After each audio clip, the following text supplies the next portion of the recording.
My name is Chris Clark. I'm a senior curator here at the Glucksman, and you're very welcome to our slightly belated artist talk here as part of our series of online talks accompanying the exhibition Home, Being and Belonging Contemporary Ireland here at the Glucksman. And I'm very pleased today to welcome Tinka Bechert. Born and raised in Berlin, Tinka has been living in Ireland for over 20 years. The artist's work is represented in many private and public collections, including the Office of Public Works Ireland, the National Library Berlin, Victoria and Albert Museum, and Tate Britain in London.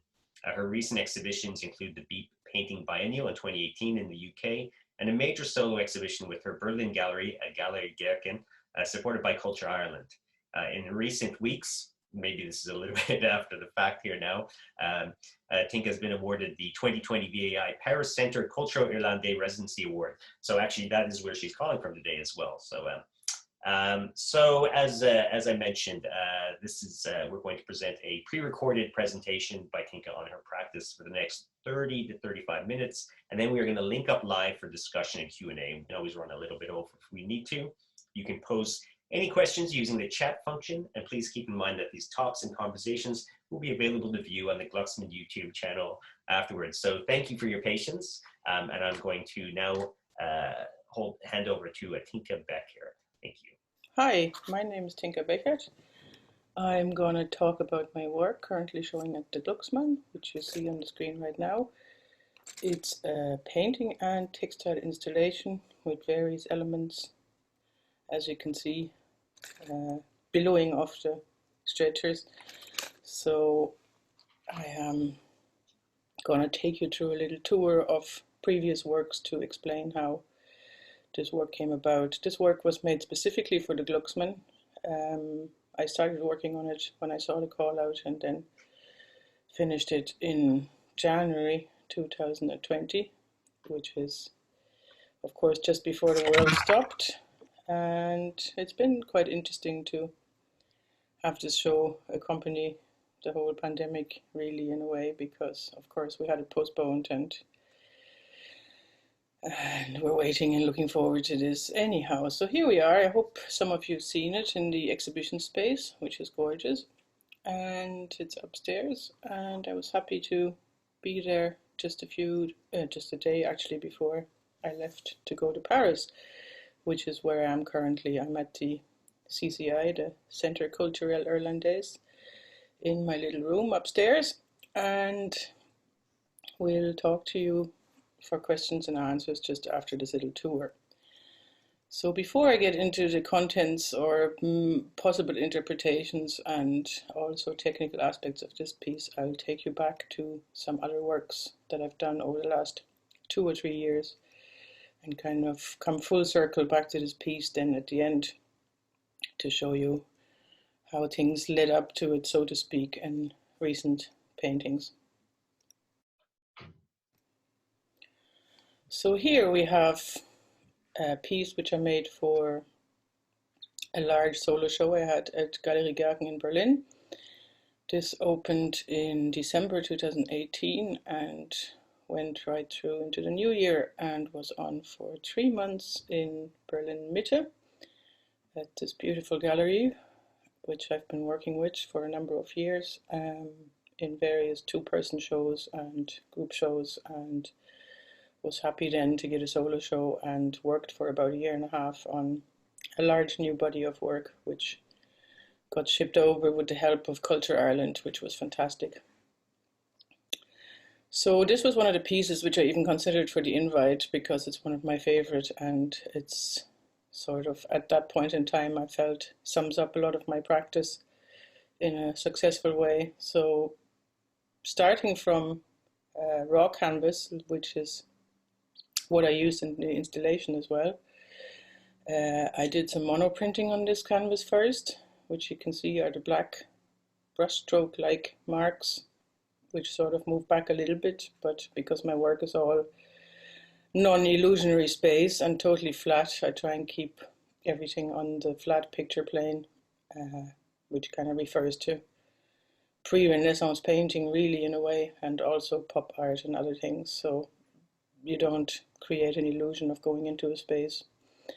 You keep it all on a flat plane that being said, there's a lot of different things going on that I kind of feel like it's like juggling a whole lot of elements. Like there's a little bit of drawing, there's monoprint, there's collage, there's monoprint on paper collaged onto the canvas, there is spray paint collaged on paper and then stuck onto the canvas at the very end, this blue bit in the foreground. And as you can see, it's sort of similar to the installation approach, that I like a big toolbox of various elements which I bring together, and different references. They could be different references, but they're also a toolbox of materials and different modes or even different paces or speeds of painting, because I think that's really important. It's almost like I see my work as a musical, as an orchestra some of the time, where there's a rhythm created with a pattern or something along those lines, and then there's other bits coming in at the same time. But to have it all play together successfully isn't the easiest thing, so there's a lot of these works which I abandon in the studio as well. But this one is one of the ones that I think is more successful anyhow. Yeah, there's also a slightly cartoonish element which comes in. I've been looking at old illustrations a lot over the years, old illustrations and old cartoons, even like Tinka here in Paris. You see him everywhere, of course, and things like that. So there's a lot of reference points that if you can see them, you can see them, but I don't think it's at the forefront of having to know lots of things, because I like to have the viewer see whatever they see as well. So it's open, it's always open places in my work where I feel it's a mirror also to the viewer, so I don't like to narrow it down too much in terms of meaning. But that being said, I think that all various materials in the studio carry their own meaning, because it's basically art history, and because painting is such an old discipline, I feel like one has to be acutely aware of certain elements being reminiscent of certain art historical periods and so on. So I do look at a lot of art, and I do look at a lot of international painting, and I try to be aware of it without it letting me inhibit me in the studio, so to speak, because I do think painting is quite difficult because of its long history. But then when I started out, I did a lot of figurative work as well to kind of learn the craft, I suppose, and was more concerned with observation, and had this mix between abstract and figurative for many years, which I still think I do, but it is not as distinct in recognizability now. And I do think that abstract painting has a relatively short period of existing even. I mean, if you go from maybe the abstract expressionists to now, that's a relatively short time compared to all the, let's say, historical baggage that figurative painting brings with it. So there is a certain amount of freedom which I've enjoyed in recent years with abstraction, which was a departure maybe from 2017 onwards. I'll show you another one. This was actually the invite as well. It's called Metamorphosis. It's quite a large painting. Oh, the last one was 130 by 120, so me being all metric, these are reasonably large paintings for Irish standards for sure. The venues I've worked in Germany tend to be slightly larger, and people make bigger paintings, but the scale is one thing to work with, but I don't think in that sense it's that important, because it either works or it doesn't. But different formats can communicate quite different things, and I do love the element of walking into a large painting. Like if you're literally physically standing in front of this painting, you feel like you're in this crazy swirly landscape or something. I started making large paintings actually of that scale. This is now 2 meters by 150. It's a diptych, so it's 2 canvases put together. But I started making the first large paintings really in 2007 when I was on another wonderful residency at the Banff Centre in Canada, with a studio that allowed for large works, and also I felt in the landscape there in the Rocky Mountains and so on, the larger scale was more appropriate somehow.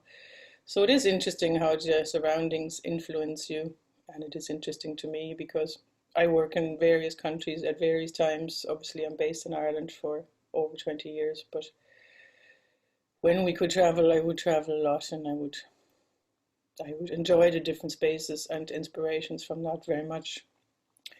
So in this painting, on a more technical level, there's this is actually all painting. Well, there's small bits of collage up there in the middle, but the elements that I talk about, like it's all these collisions of contradictory elements I try to bring together. But here they're actually mostly all painted. Zero collage in this, or zero printmaking. That's all just paintbrush and squeegees and various bits and pieces layered up and blocked out over a lot of time. And again, you have this pattern coming in and out. There's almost flat grid floating in and out in bits and pieces here and there, which I use as an element quite a lot. For one, I'm interested in it again from pre-Renaissance paintings where you have these flat patterns and then maybe a figure would sit in front of this gold pattern. There's these kind of El Greco and the likes of that I have a huge love for. And also, what I think is interesting with the grid, I started looking at all these early cartoons, and I found out that the cartoon artists in the 20s and 30s, or turn of the century anyhow, the early cartoons in America and in Europe, they had people painting in or drawing in their grids for them, because there's these, if you see Tinka or something like that, there could be a piece of clothing that's just totally flat pattern, and then it sort of breaks up it should really break up the whole picture making sense, but it doesn't. So I love the way that's employed, and I also thought it was interesting when you look back over art history that the big painters had their students painting in the backgrounds for them and so on. This actually carried on in early cartoons as well, so that's an interesting little bit on the side. But this cartoon vibe is definitely part of my work, on and off. Some people even have associations with graffiti or something like that. I think it's a little bit more old-fashioned, and I do love a lot of people working with these kind of poppy references, like Ellen Berkenblitz is a really great painter in New York who makes much more figurative cartoon-like paintings and has been a great inspiration in that sense. And talking of painters that I look up to, also I always was fascinated with Charlene Van Gaal's work. And again, she had one of the early works of hers that I saw in 2003 actually, or something like that, when I graduated, more or less, or around that time. She has this beautiful series of black and white works that I think are MoMA now, where she used old fairy tales from Germany. She used the illustrations and kind of photocopied the lines up really big and until it all kind of disintegrated into abstractions. I thought that was really impressive work and very inspiring to me at the time. And my work is not like hers, but there's a lot of common ground, and even when she talks about her work, I can understand the flat picture plane and the things she talks about in that sense. So that's one of the people. She's German as well, but has lived in New York for a long time. And I think these references are important, like in the whole larger sense of art history. I think everybody has their artistic lineage in some way, so I would have been interested maybe going back to Pika Bia and Sigmar Polke, and then a younger generation of painters now, that would be Charlene Van Gaal and also Joanne Greenbaum, an American painter who I admire a lot,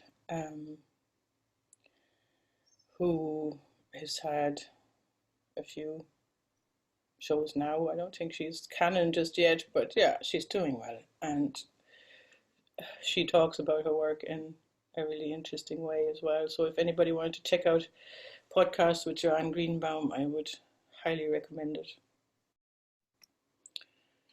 Yeah, there's a small painting I did in 2017. It was quite important. I got myself into, this was actually a departure point to go more abstract, because I got very frustrated in the studio with working with more figurative elements at that time still, and sometimes you just get so angry with work and it's really frustrating. And I think the actual making is a very vulnerable process, really, where you have to open yourself up to make horrible paintings and fail miserably and get totally stuck to move on, because my aim with work is that I don't really want to repeat myself. I also think I'm one of these people that doesn't really believe that everything has been done in painting. I think there's still plenty of boats to be pushed out in it. So then this is only a small thing, which is 30 by 40.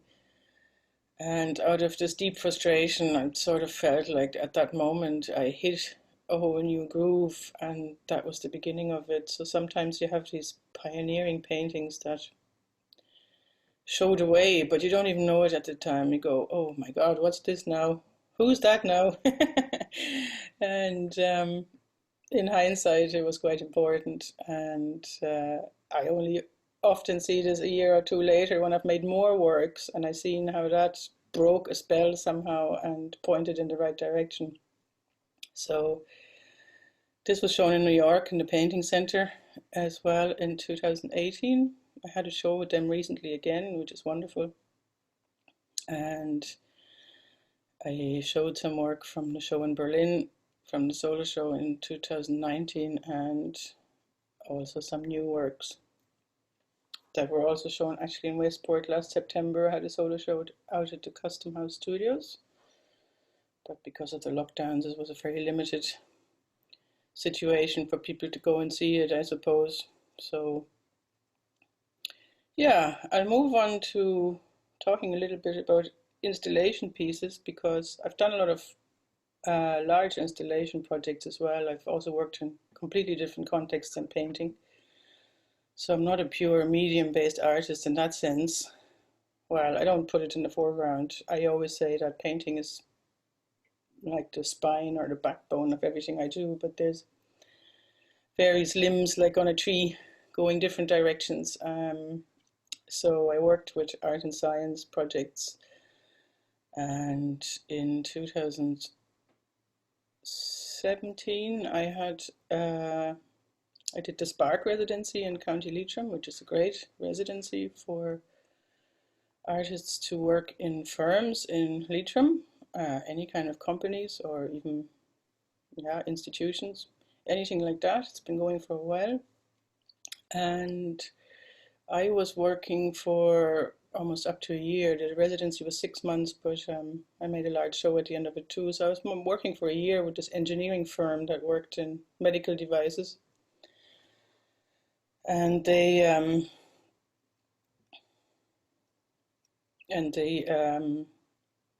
painting thing was kind of holding up my project, but it took a whole different array of media to get my head around the actual context, which was really fascinating to me. So I'll show a little bit of that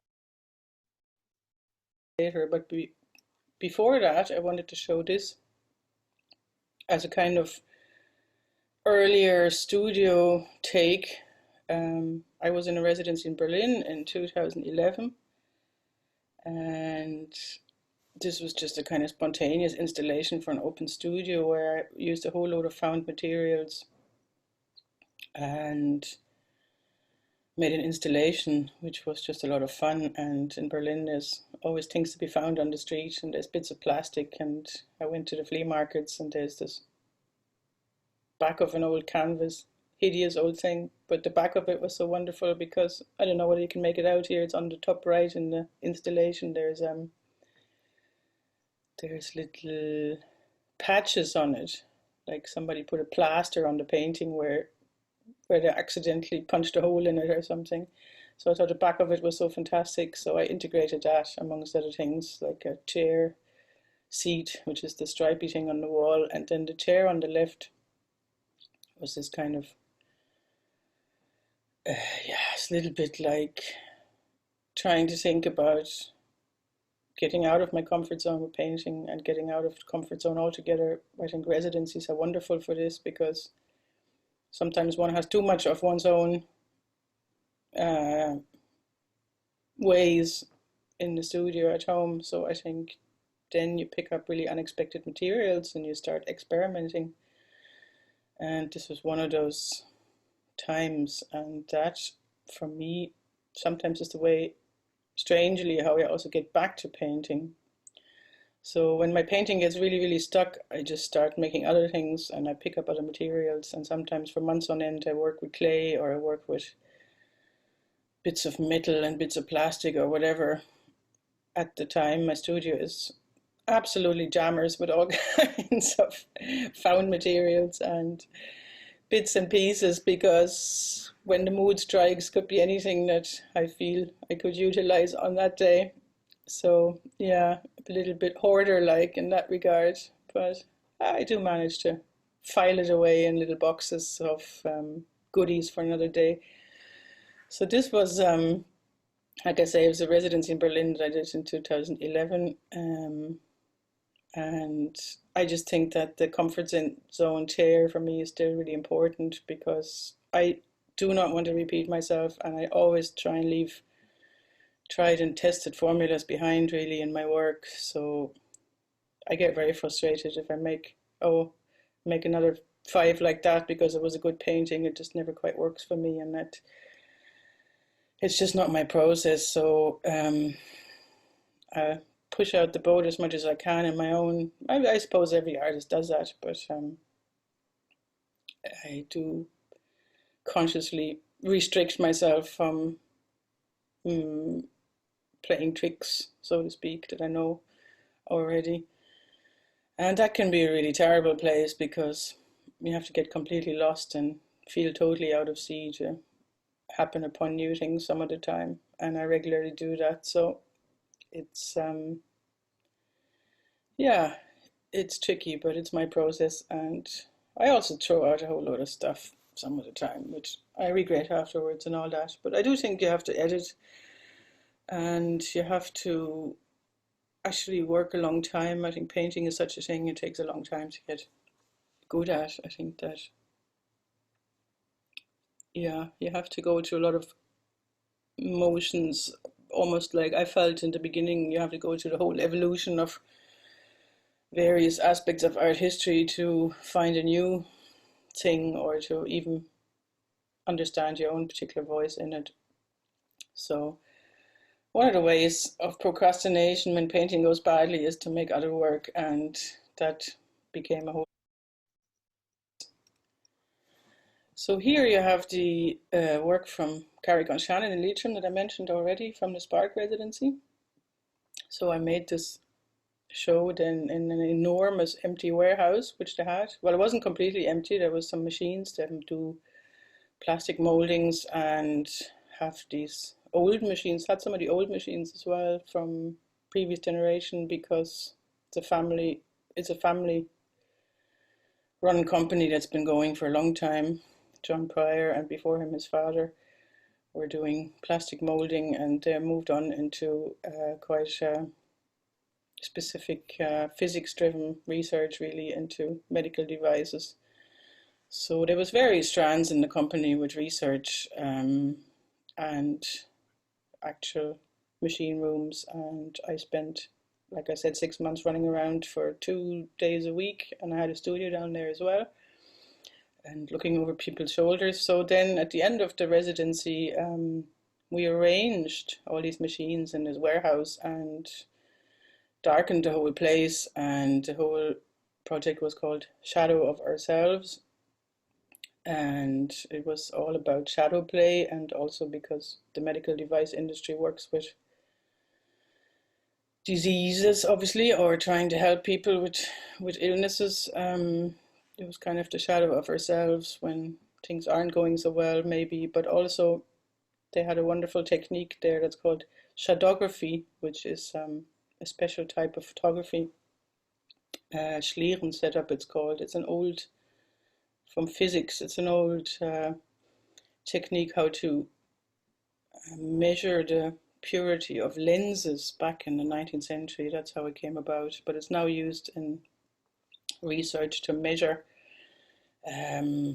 thermal differences and so on. So that was also like some of their very work became the core of my project, because this was a proper collaboration with the firm. I wasn't just going to sit there and paint, so the challenge was to use some of their work. And I show you here more of the machines. This is the exhibition in the warehouse, and on the left you see it is actually a little shadowgraphy instrument where you put things on a little screen that get measured by casting their shadow. So if you measure a shadow,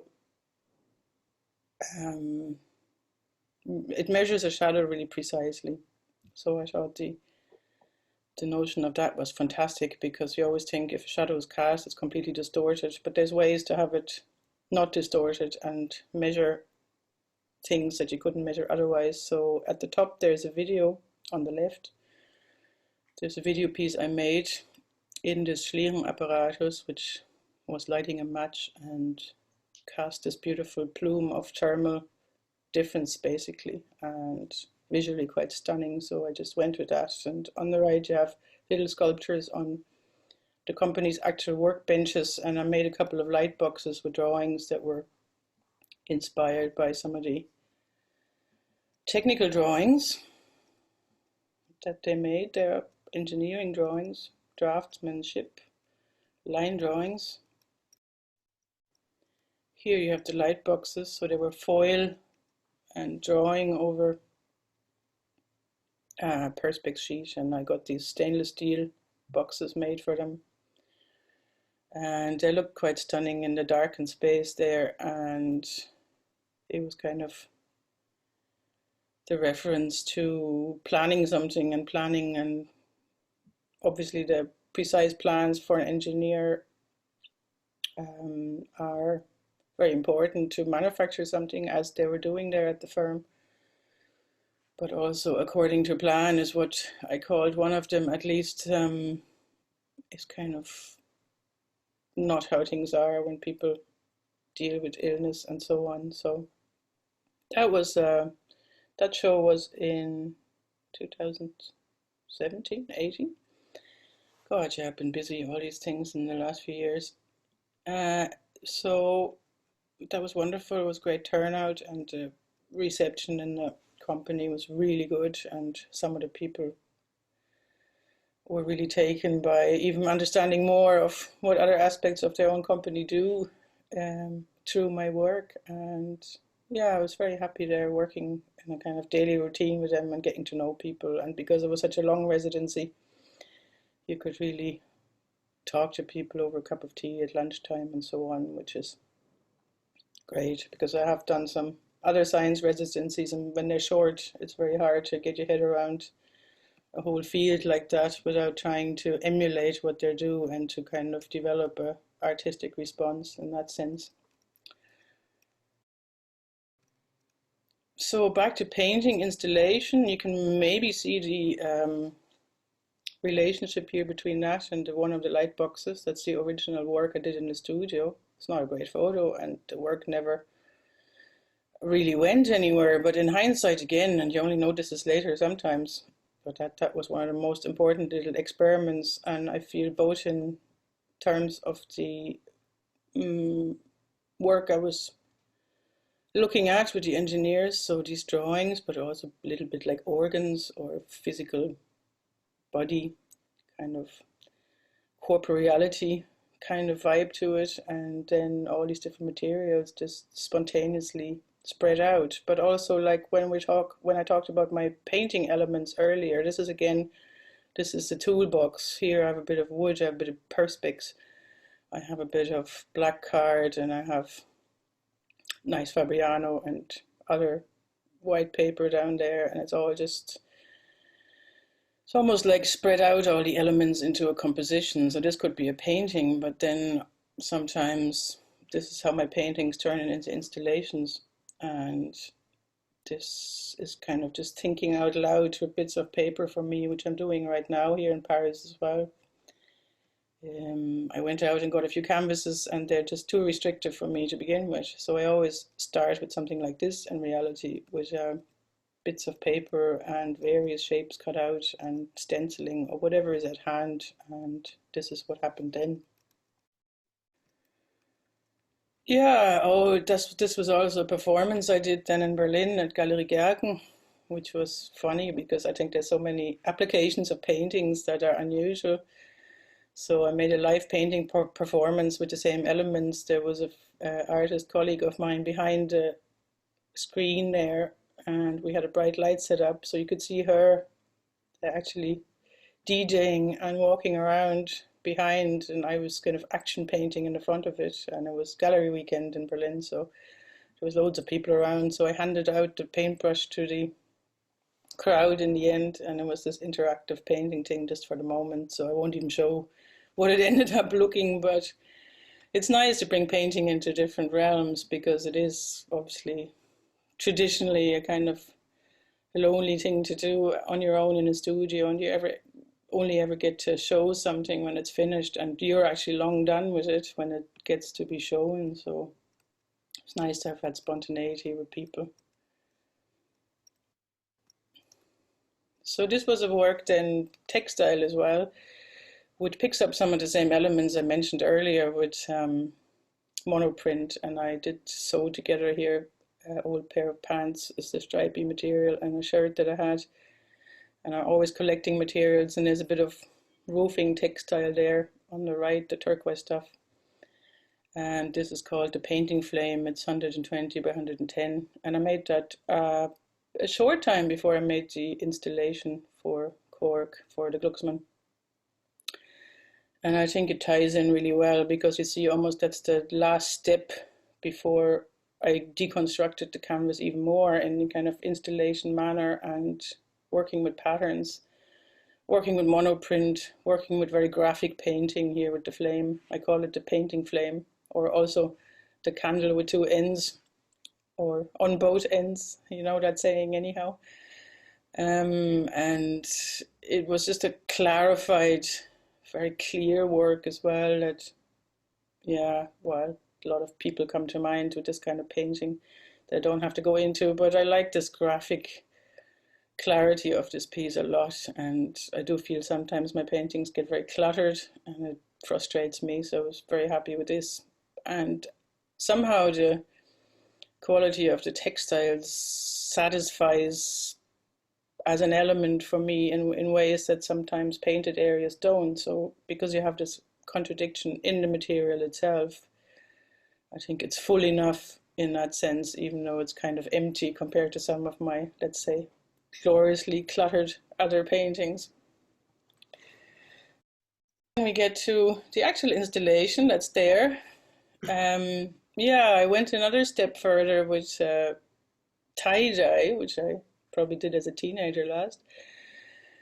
But I thought it was such an interesting moment as well in 2019. Like, here's the title is New Flags, and there's all these textiles, and they are sort of flag related, and maybe the stripy material is reminiscent of the American flag. And this was made actually before the last American election, and I had been thinking how to actually bring a lot of the things that I think about on a more daily basis outside of the studio into painting without being too literal, because I do find this very didactic work. It's just frustrating for me. I'm not that person, and I think painting practice with instilled concept that doesn't happen naturally can be, yeah, doesn't interest me, let's put it that way. But as you saw in the science projects, you can get your head around larger concepts, and I do think essentially painting is a conceptual activity anyhow, because of all the historic bits that you are aware of. So you're kind of juggling all the knowledge of so much art history. And yeah, I thought this was one way to also reflect some of the things, my own life in Ireland. And some of the materials were from travels that I did years and years ago. The little bunch of flowers came from Guatemala, and I cut them out of a beautiful piece of fabric that I brought 20 years ago, and tried to represent something about my love for nature and my garden and things like that. But also for me personally it means that, but I hoped it was a kind of a flag with an element of caring for nature. And climate crisis is on everybody's minds, and I just try to loosely kind of point at these things rather than, yeah, being too literal. And I thought I folded the fabric for the tie-dye there, and I thought the patterns that came out were fantastic. And I think when I was down in the Glucksman, I don't know, Chris, did you write that text? Because somebody picked up on it looking like barbed wire, and I talked in the text about invisible borders between have and have-nots, and flags for rust belts, and flag for farmers, and flag for nature, and flag for all these various groups within nations that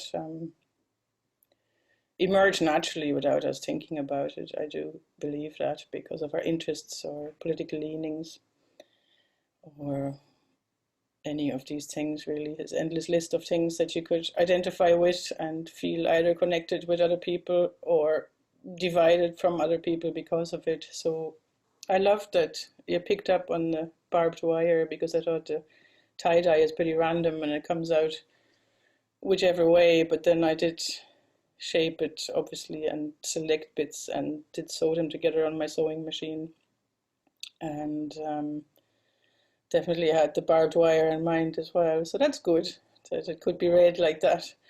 And on the top right again there's monoprint, like I explained in some of the other paintings which I started with, and then the fabric below that is various bits of clothing that I saved because I like the color or the texture or whichever. I always recycle lots of stuff. And it's a bit skirt-like as well, so I thought it was really nice. And I think these things come absolutely and totally out of the materiality of working with canvas for 20 years, because I stretch my own canvases and I have to raw canvas, and I started to wonder why I'm always battling to make these really tight little squares or rectangles. Why not just let it flow? Because it is such a beautiful material, and then it has so many different connotations as well, because tents or shelters can be made out of canvas. It's actually a very durable material. Sometimes painters roll their paintings. It's not a problem if you don't paint too thickly either. So it's just a very basic and very old-fashioned tough material, so you can make sails out of it, all these things. So having it lying around for so long and beating it into submission, so to speak, to put on stretchers, I thought it'd be nice to let it do something different, and that's what I did. So that's it, really. I'll leave it at that, and we can discuss and have some questions, and hopefully it wasn't too long, and I'll talk to you in a bit. But thank you so much, and welcome back, wie geht's? Good, danke. And yes, I actually did write the text for that, so I'm thrilled to see that the barbed wire thing wasn't just my own wild speculation, but no, obviously I did a bit of digging around and research on the piece as well. So I wanted to ask you about a comment that you made during your presentation, that painting is the spine or backbone of your overall practice, which I thought was a really lovely kind of phrase. And you've really pushed this analogy, I think, in your work. And I'm thinking here particularly of that installation in Leitrim as well. And I wonder if you can elaborate a little bit on what you retain from painting when you're moving into mixed media, into installation-based work and performance, and what ties these disciplines back to painting for you. Yeah, well, there's a lot of, first of all, I would say the awareness of the color, and that you spread out things in a room just the same as you would a composition in a way. And the color highlights have to be balanced in the same way that I would do on a canvas. So I think that's very important.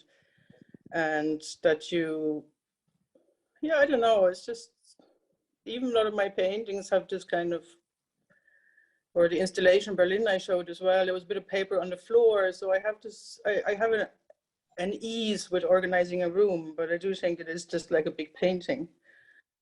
Or maybe, well, I see my garden like that as well. It's just a big painting with living elements in it that you kind of put into a composition in a certain aesthetic fashion, you know. So I just, yeah, I think that's very relatable for me to a canvas. And also, even if you put a canvas in a corner, I think in Canada I did a painting that was actually the canvas was going into a corner, so folded just on canvas, and it just kind of breaks up the normal, what we conceive of as a painting, but it's still a painting, but it's a flexible entity in itself. So, you know, that goes further and further over the years, I suppose.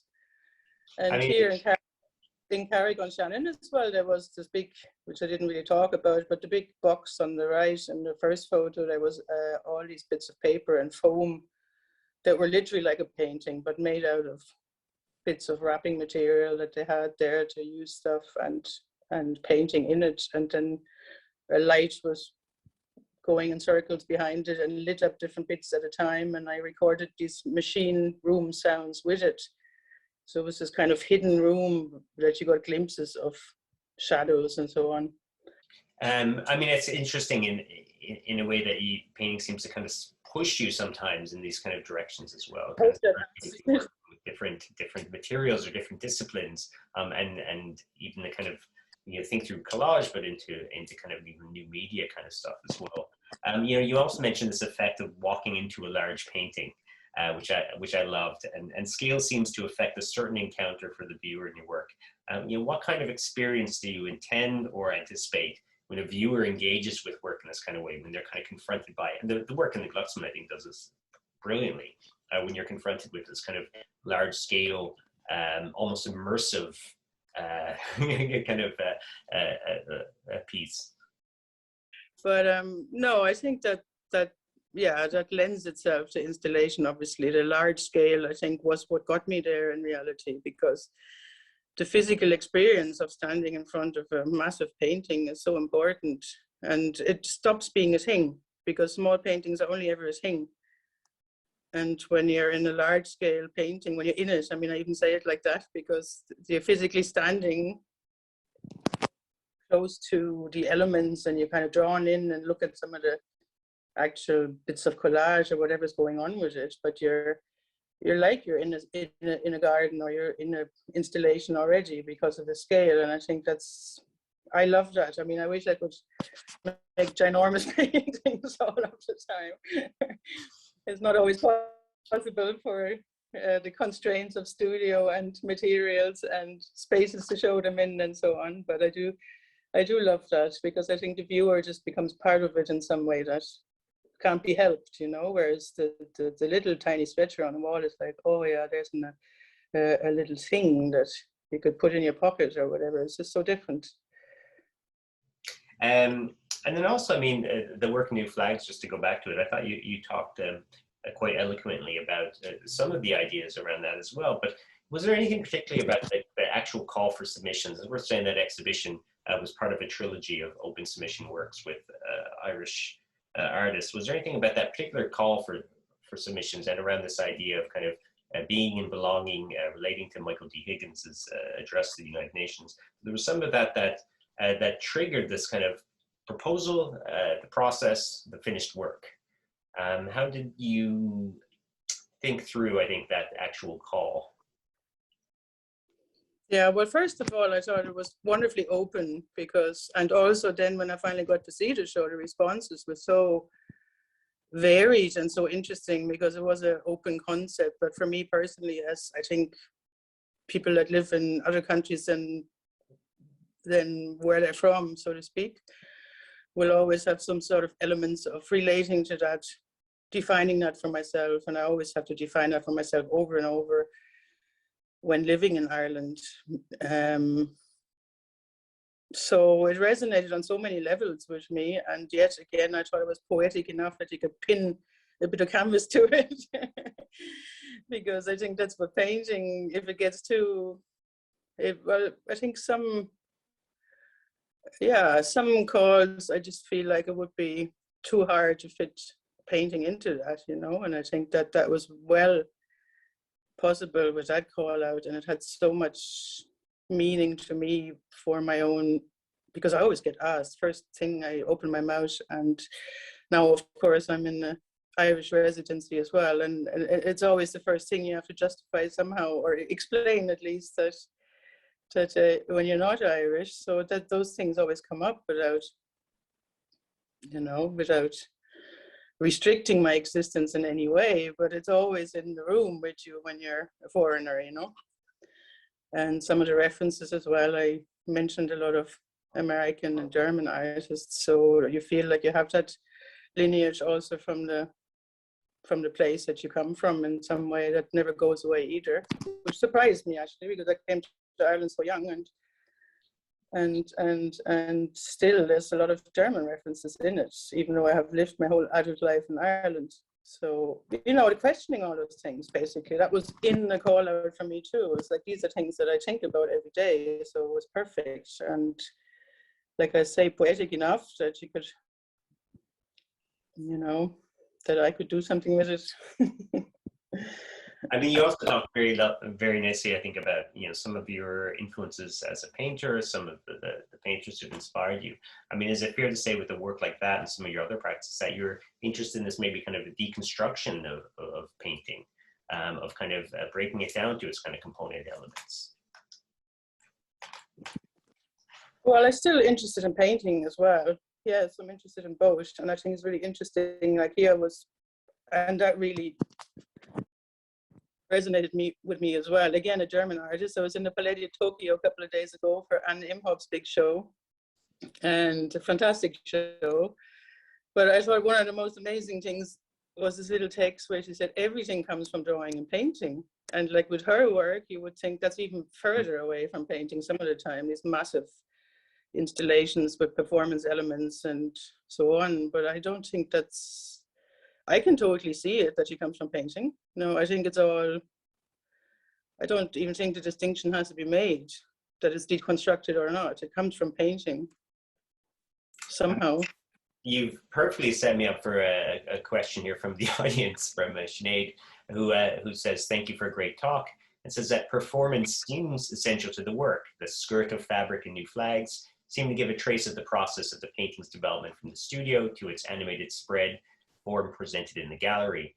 And now I think you've answered some of this, but, you know, maybe extend process in studio, this idea of stepping out. But, you know, how does this connect to society, especially during the pandemic? This notion of kind of stepping out and kind of performing, I guess, a painting in some way. Yeah, the pandemic was a whole lot of things that I don't think we've yet come to terms with properly in reality. I think that was such a strange time, and the work was made just before it. And I think also you were acutely aware, as we all wrote first responses to the actual lockdowns, all the artists got invited to write responses to the actual situation, and even the title Home took on such a different meaning because we're all stuck at home then. Yeah. So I think that was really nice as well, that sort of changes everything. And I think contexts, even around paintings or shows or anything, the world changed, suddenly the context changed so much, which I've yet to really assess. I think we all need another year to see what actually happened with all that, you know, because now even here in the residency, people are kind of like, oh my God, you know, big city, I can't even cross a road kind of thing. I've been locked up for 2 years. So I think we're just trying to kind of get back to some sort of life previously, but I don't know what it's going to do for the work. But I thought it was interesting to see the work over that time as well, because I made those little stars, and I was very aware of the stars because there's various different stars that you use in the actual tie-dyed fabric at the top. There's these 3-4 different stars, and I thought long and hard, because some stars you just can't use. There's stars that are all historically used up, shall we say. So I was thinking about them, and then after Corona, I thought, oh, maybe they look like little coronaviruses up there now. It's like, you know, the context of the world changes your perception of what you made before that as well, you know. So it's kind of allow that and see how much further it influences the meaning or not. I have a very nice comment here from Alice Marr that made it say that she thinks that you're one of the most exciting painters in Ireland today. I agree with that. Oh, wow. And that she loves your open-ended language, and she thinks that and I think that she's successful in not emulating the world, she says, but in using the materials of the world in a new way. So loose and really pushing out the boat of painting and space. As someone who, whose practice obviously has kind of a strong component of kind of working within the studio environment. Can you talk a little bit about that aspect of how it informs your work? And also, I mean, it probably relates to your current kind of situation in Paris as well on residency. So, yeah. Well, I have I suppose decent sized studio in Sligo, which is a wooden building, which is nice because it's kind of easy to warm up. That's very important. The very basics of having that, and you know, that's hard enough to come by as well. Unfortunately, hasn't got very high ceilings, and I noticed that as well, because I was trying to photograph the flags work, because you basically only had a photo to go by how to hang it, because it was still so restricted to even come down and discuss the hanging of it, because in the Glucksman upstairs there's a much larger wall, and I would have possibly played around with that a bit more if I had the chance. But yeah, my ceilings aren't very high because it's kind of it was prefab. It's a really funny story actually. It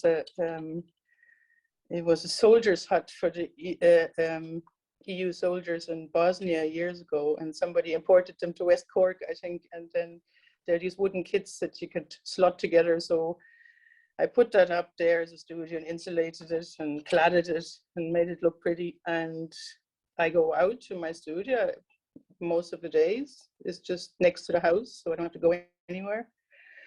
And it was fantastic in the lockdown, because the first year I worked basically normal or even more. Just, you know, a lot of artists, I think in the beginning felt, oh great, it's like a residency or something. But then the last 6 months were just impossible, like no input and no travel and not having seen my family in Germany and so on. I got very bogged down. So that was kind of unusual for me, that I couldn't actually work very well, because normally I work a lot and I work as much as I can and see what happens with it, you know. Can I just say a big thanks for your time there today, and I'm happy we were able to work through any of the kind of technical issues, but an absolutely stunning presentation, and thanks for being just so generous with your time. I know you're very busy in Paris at the moment, and very excited to see what comes out of residency there as well. And just before I let you go, just to say thanks to everybody for watching today. We'll be back actually tomorrow with a talk with Breed Murphy to accompany our current exhibition graft of temporary temporary interventions around Cork City, and then actually concluding the Home Artist Talk series next week with Martin Boyle as well. But for now, I just want to say once again, my warmest thanks to Tinka Bechert. Thank you. Thank you. It was wonderful. And it was wonderful to finally see the show down there. Well done. It looked great. The thing looked great. Yeah. Thank you. Thanks, everybody. Thank you.